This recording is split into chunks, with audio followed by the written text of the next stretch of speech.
Two great names are joined as new post-war Old Dutch cleanser brings you one of the most resourceful and daring characters in all detective fiction, Nick Carter, Master Detective.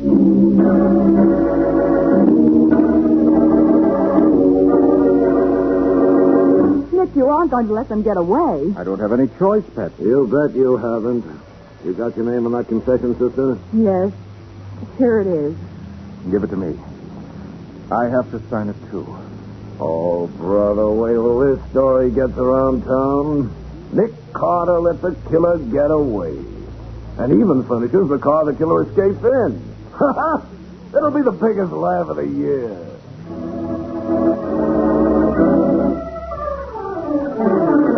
And now, the case of the absent clue. Today's adventure starring Lon Clark as Nick Carter. As a good businessman, Jeff Greeley never overlooks the chance to put his merchandise in a new and promising location. The merchandise in this case is little slips of paper with numbers on them. They sell for whatever you want to pay, from a nickel on up. And the new location Jeff has in mind is a small suburban candy store owned by Paul Elliott and his wife Ruth.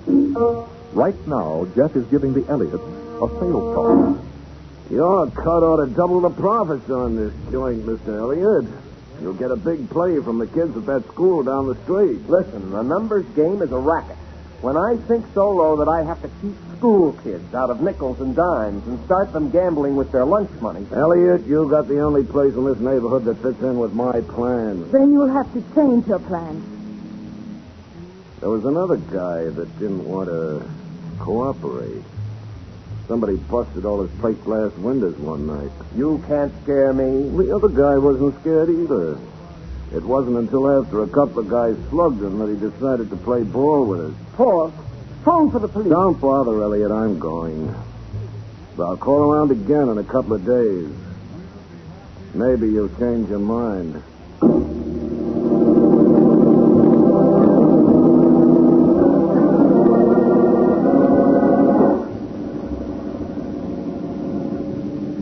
That's the place, Barney. Slow down till I heave this brick. Easy now. Oh, bullseye. Now step on it.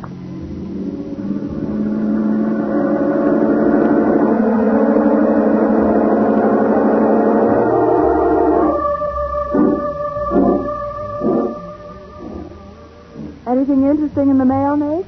Oh, not so far, Patsy. Say, what have you got there? A new fountain pen? Oh, no. It's one of those tear gas guns that looks like a fountain pen. Sergeant Matheson gave it to me. Oh, you did? Uh-huh. Yeah, it was nice of him, wasn't it? Yes, sort of handy to have in your purse, don't you think? Sort of dangerous, if you ask me. Tear gas is nothing to fool with. Oh, Nick.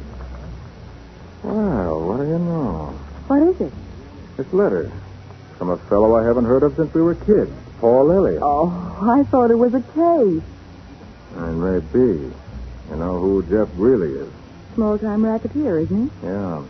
He's running a numbers game in the suburbs now. Oh? A crooked one at that. Trying to strong-arm Paul into peddling the number slips for him. Strong-arm him? How? Well, Paul and his wife have a small confectionery store out in Beechwood. Yeah? The front window's been smashed twice. And Greeley's warned him that next time it'll be a lot more serious unless Paul gives in. Well, can't the police do anything? Not without proof. And Greeley's too smart to let him get anything on him. You know, I think I'll drive out there this evening and talk it over with Paul. Oh, you can't go tonight, Nick. Well, why not? Because tonight's the annual banquet of the Downtown Boys Club, and you're the guest of honor. Oh, yeah, that's right. Well, I'll go afterwards then. And I want to put this off, Betsy.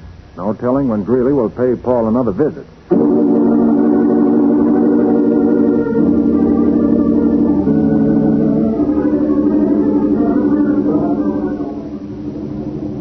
Oh, that's the store there on the right. The one the two men are coming out of? Mm-hmm. Well, you can park right behind that green sedan that the men are getting into. Oh, yeah, no. Hey, by George. Huh? The one with the yellow gloves. That was Jeff Greeley. Jeff Greeley? What? Do you think we ought to follow them? No, not now. I want to see what's happened inside the shop. Okay. Come on. Well, at least they haven't thrown any bombs or smashed another window. That's right. Well, I'm worried. Paul said Greeley promised him the next time it'd be more serious. Help!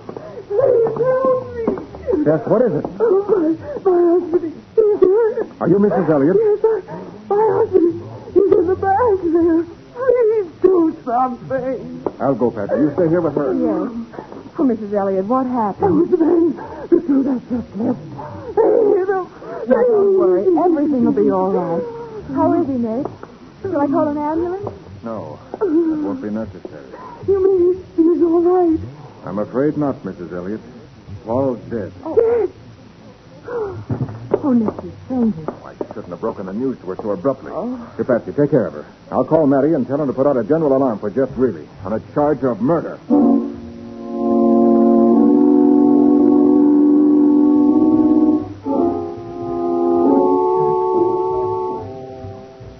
All right, the police will be here in a few minutes, Patsy. How is he? Still unconscious, Nick. I just dipped my handkerchief in cold water at the soda fountain. I'll wipe his face with it. You got it smeared with makeup. Oh, no, I won't. She isn't wearing any.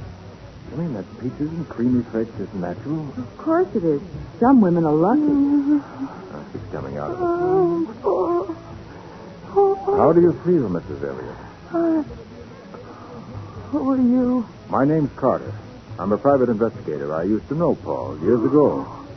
You said Paul was... Please, Mrs. Elliott, try to tell us what happened. Paul and I stayed late to unpack some new stock. He was opening the crates in the back room. And I was in the storeroom when Jeff Greeley and that other man came in. How long ago was that? Oh, it was only a few minutes ago. I heard Paul quarreling with him and the sound of a fight. And then Yes? I came out of the storeroom just in time to see Greeley. The one who was wearing yellow gloves? Exactly. He picked up the crowbar Paul had been using to open the crate. And he hit him with it. Did they see you? No, I don't think so. When Paul fell, he ran out the front way. Yes, we saw them leave as we drove up. Now he's dead. Try to control yourself, Mrs. Elliott, please. I used to nag him, but he didn't make more money, but it was only because I loved him and wanted to be proud of him. Of course it was. No, it's too late. Mrs. Elliott, if you can identify Paul's killers. I can. I saw them kill him, and I'll never rest until those men are in the electric chair.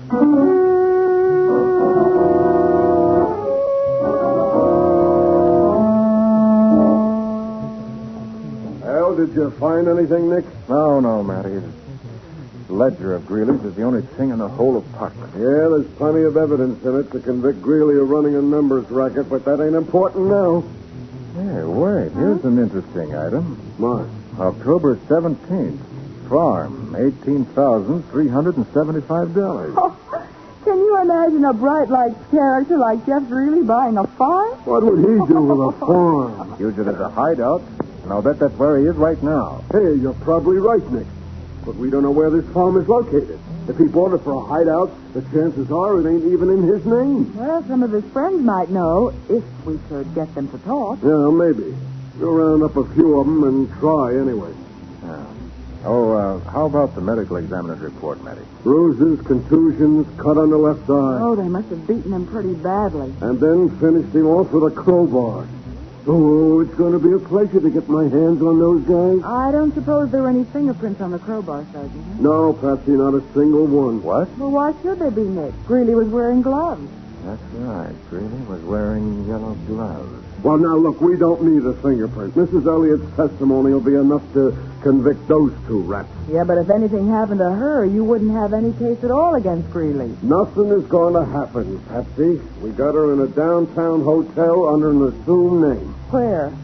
She's registered at the Kemble Arms on East 49th Street under the name of Mrs. Anna Davis.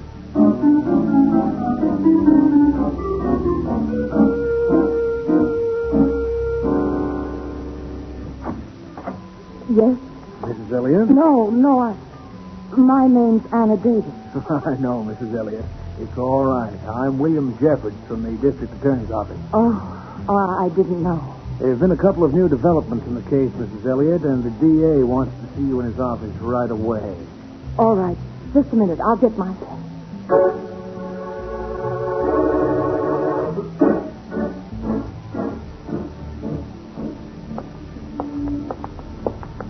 This is the car, Mrs. Elliott. Here, I'll open the door. Thanks. That's man at the wheel. That's Jeff Greeley. Get in there. Nice work, Eddie. Now, you keep her quiet back there. I got some driving to do.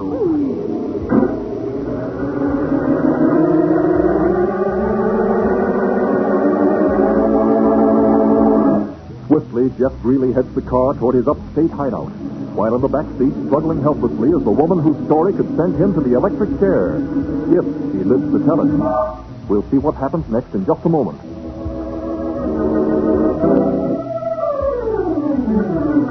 Now, back to the case of the absent clue. Today's adventure with Nick Carter. Jeff Greeley, racketeer and gangster, has kidnapped Ruth Elliott, the murdered man's wife, and the only person who could testify that he killed Paul Elliott. At headquarters, Nick and Mattie have just learned that Mrs. Elliott has disappeared from the downtown hotel where they had her registered under an assumed name. Greeley did this, Nick. It's got to be Greeley. The doorman at the hotel saw two men force her into a car, but they got away before he could call a cop. Well, there's no use getting excited, Matty. Oh, how long do you think Greeley is going to let her live? Knowing her story will send him to the chair. Well, how do they find out where she was, Sergeant? I checked that, Patsy. They used the old registered letter check. Huh? The man went to Mrs. Elliott's apartment with a letter she had to sign for personally, and the superintendent told him where she was. The superintendent? Well, how did he know? I told her not to let anybody know. He said that after she found what hotel we put her in, she called him and gave him the address in case of an emergency. Well, we've sure got the emergency. Now, you can say that again. We've got to work fast. Oh, sure. But what do we work on? The location of that hideout really has in the country. Nick, we've been working on that and got exactly nowhere. Matty, Greeley's brother would know where it is if anybody would. Nick, we questioned him for over an hour this morning. All right, then. We're going to question him some more. Okay. I'll have him brought up. But I tell you, it's no use, Nick. Pete Greeley's dumb, but he's plenty tough. Okay, it's up to us to be just a little bit tougher.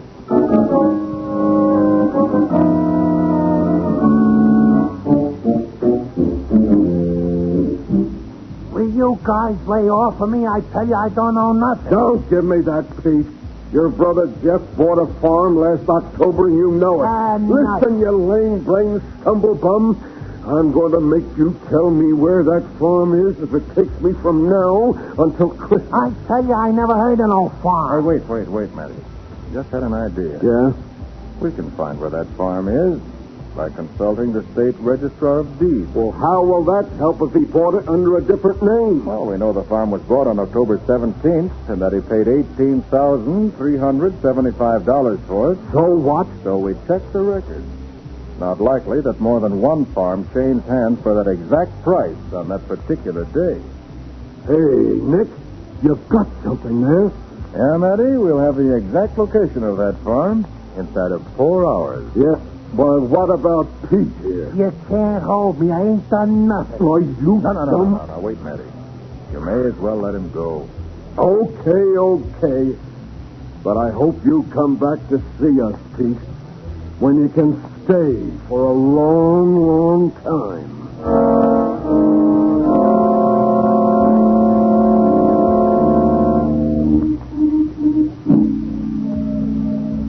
Hey, I want to send a telegram. Well, that's what we're in business for. Do you have it written out? Yeah, right here. And it's got to go fast, see? Naturally. Our telegrams always... what is this first word? James, James. It's a guy's name. Oh, yes, of course. James, Crane, is it? That's Graham. What's the matter, stupid? Can't you read? Well, Here, give me it. I'll read it to you. I don't want no mistakes. Yes, that would be best. James Graham, Rural Route 6, Box 124. Rural route? Oh, there'll be an extra charge for messenger service, unless they have a phone. Okay, stupid. So send a messenger. They got no phone. Horton's Grove, New York. Dear James, your friends from downtown are coming up to see you. Never mind that, Pete. I'll take that. Cutter, where'd you come? I've been trailing you ever since you left headquarters. Why do you think we let you go? Just a moment. I'll have to have that paper. Forget it. I'm going to deliver this message personally.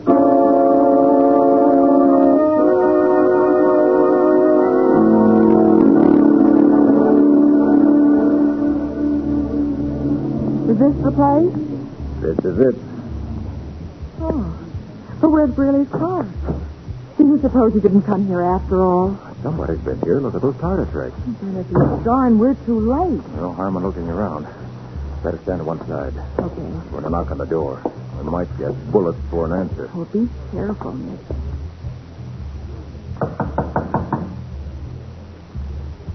Do you hear anything?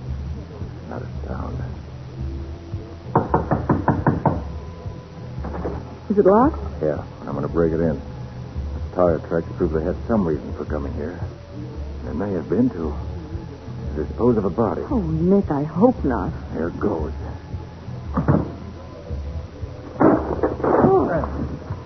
Now let's see what we can find in here. But, did you hear that? Yes. Seems to be from this room over here. Yes. Nick, it's Mrs. Elliot, bound and gagged. And she's alive. Oh, thank heavens. You untie the gag, Patsy, while I get these ropes off her hands and feet. Right, Nick. There you are, Mrs. Elliot. Are you hurt? No, I'm all right. I heard your voices, and I started pounding my heels on the floor. That's the tapping we heard. All right, now you're loose. Tell me, did Jeff Greeley bring you here? Yes, he and two other men. They said they were going to kill me. Where are they now? I heard them say something about going into town for cigarettes. Well, then we better hurry. We've got to get away before they come back. Yeah? What? What's your rush? Oh, Really? You can all relax now, because you're not going nowhere till I say so.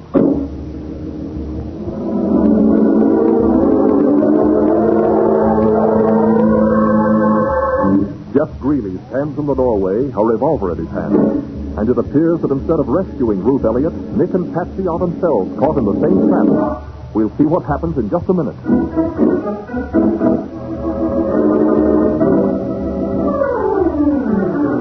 Now for the conclusion of the case of the absent clue. Today's adventure with Nick Carter. Nick and Patsy found Ruth Elliott bound and gagged in the deserted farmhouse where she had been taken by Jeff Greeley. But just as they were about to leave, Greeley appeared in the doorway, a revolver in his hand. You can all relax now, because you're not going nowhere. You got back from town with those cigarettes in a hurry, didn't you, Greeley? I never went. Barney and Eddie took the car, and I stayed here to keep an eye on things. That was smart. Now keep on being smart and put away that gun. I'll put it away after I make sure that you three ain't going to talk now or ever. Nobody's going to get away with framing me. framing you. Yeah.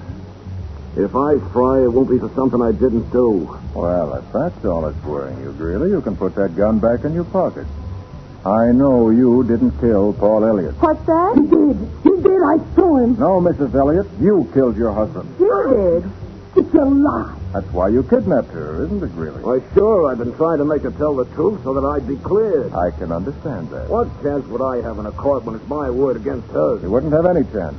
Unless you had a confession from her, signed and witnessed. Yeah, and that's what I've been trying to get. And I'll get it, too, or else. I won't do it. I won't. You can tell me first. I see your point, Mrs. Elliott. You'd rather be shot than go through a trial and die in the electric chair. You can't prove a thing, any of you. Look, Mrs. Elliott, how about this? If you did sign such a confession, and Patsy and I witnessed it, Greeley might be willing to let you take my car and get away. Well, why not? I'll hold Carter and the girl here long enough for you to get clear out of the country. No, I didn't do it. It's your only chance, Mrs. Elliott. You ain't kidding. You'd really keep him here long enough for me to get out of the country. Yeah, and I'll give you enough dough to do it with. All I want is to clear myself. Well, all right, I'll do it. Good. Now, here, I got a pencil. And she can use the paper and Patsy's notebook to write the confession now. Oh, but Nick, you're not going to let her go. Not really. You see any other choice? No, but... Then give her the notebook. Oh, Nick, you must be... Patsy. Oh, here.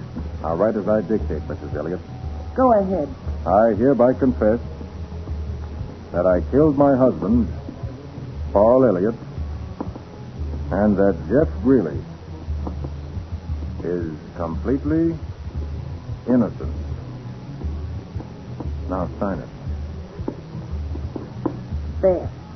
Sign your name as witness, Patsy. Well, all right. You You are going to keep him here, aren't you? You bet I am, but not for your sake, sister. I just want everyone to know that somebody finally got the best of Nick Carter. What do I do with this, Nick, now that I've signed it? Well, hand me the notebook and pencil. I have to witness it, too. Wait till it gets around town that Nick Carter let a killer get away and even furnished you with a car to get away in. It'll be the biggest laugh of the year. Better than stopping a bullet, though. Oh, I broke the point on this pencil. Patsy, let me have your fountain pen. My fountain? Yes, you have it in your purse, haven't you? Oh, yes, of course, Nick. Hold it, sister. What's the matter? Just toss that purse over here, baby.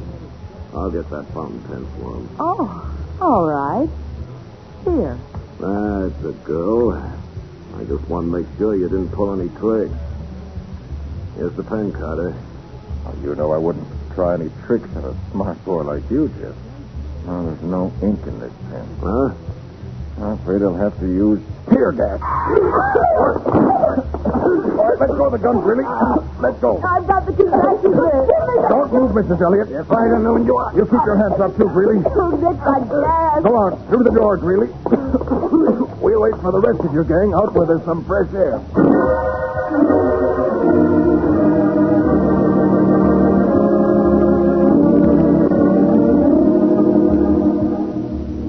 Nick, would that confession Mrs. Elliott signed have held good in court? Oh, not for a minute, Patsy. It was obtained under duress. But the one she signed when we got her to headquarters will hold good anywhere, especially with the proof we have to present to a jury. And I suppose that clears Jeff Greeley completely. Clears him of the murder charge, but he still faces a sentence for extortion, assault and battery, carrying a gun, operating their numbers racket, and kidnapping. Golly. It's going to be a good many years till he'll be a free man again. How did you know he didn't kill Elliot? I didn't know. But I began to wonder when Mrs. Elliott overdid the heartbroken wife act by pulling that phony faint. Phony? Why, it looked perfectly real to me. Ah, but it wasn't, though.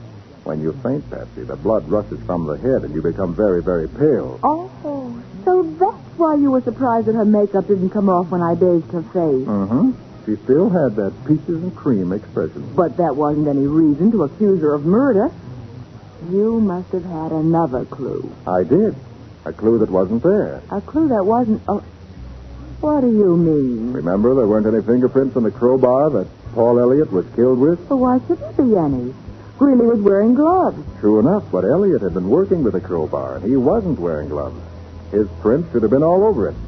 Since they weren't, I knew somebody must have wiped them off. And it wouldn't have been Greeley because he was wearing gloves anyway. Right. So it had to be Mrs. Elliott. Nobody else was there. You mean that after Greeley and the other man came in the store and beat up her husband, she saw her chance to murder him and put the blame on them? According to her confession, they left Paul lying on the floor unconscious, which gave her a perfect opportunity. But why? What motive did she have? Money. She killed him for money? Yes, Paul had a lot of insurance. Oh. And they hadn't been getting along for a couple of years, so she thought she saw a chance to commit the perfect murder. Well, Nick, that little tear gas gun of mine certainly came in handy, didn't it? It certainly did. Lucky for us that Jeff didn't take a closer look and see that it really wasn't a fountain pen. I guess you're glad now that I had it in my purse, huh? I still say it's a dangerous thing to carry. But it isn't. Look, Nick, unless you push the little button here... Patsy, you little idiot. How did I know it would go off? Oh, Nick, open a window or something. The merchandise in this case is little slips of paper with numbers on them. They sell for whatever you want to pay, from a nickel on up. And the new location Jeff has in mind is a small suburban candy store owned by Paul Elliott and his wife, Ruth. Right now, Jeff is giving the Elliots a sales call. Your cut ought to double the profits on this joint, Mr. Elliott. You'll get a big play from the kids at that school down the street. Listen, the numbers game is a racket. When I sink so low that I have to keep... And two great names are joined as new post-war Old Dutch cleanser brings you one of the most resourceful and daring characters in all detective fiction, Nick Carter, Master Detective.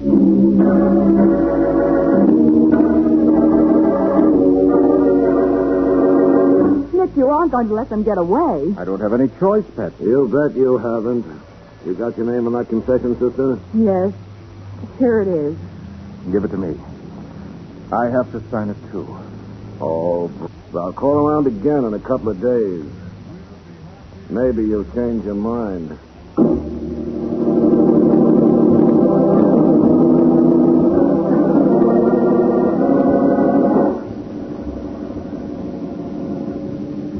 That's the place, Barney. Slow down till I heave this brick. Easy now. A bullseye.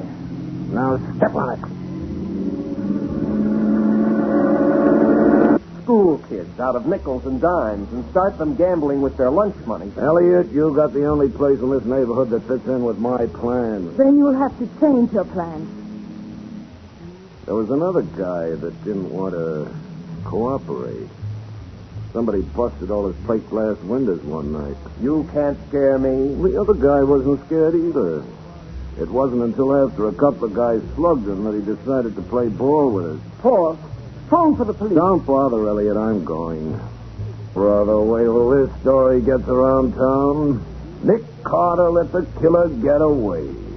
And even finishes the car the killer escapes in. It'll be the biggest laugh of the year.